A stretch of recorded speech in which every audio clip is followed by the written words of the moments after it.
تو وہ علم جو کبھی نیت نہ بن سکا، اور وہ نیت جو ارادہ نہ بن سکی، اور وہ ارادہ جو عزم نہ بن سکا، اور وہ عزم جو قصد نہ بن سکا، اور وہ قصد جو عمل نہ بن سکا، اور وہ عمل جو نتیجہ نہ لا سکا، اور وہ نتیجہ جو محاسبہ نہ کرا سکا، اور وہ محاسبہ جو توبہ نہ کرا سکا، ایسے علم کے بارے میں تو اللہ قرآن میں کہتا ہے کمثل حمار یحمل اسفار، یہ گدھے ہیں جنہوں نے کتابیں اپنے اوپر رکھ لی ہیں۔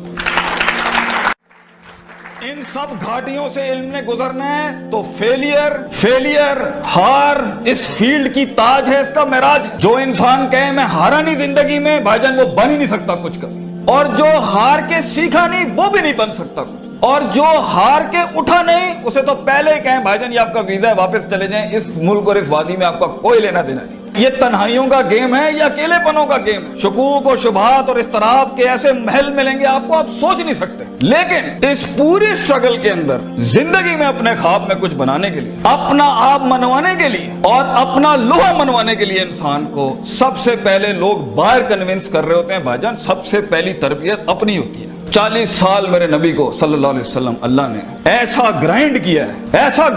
ہے کہ he was the master of the ones before him and the ones to come after ہم۔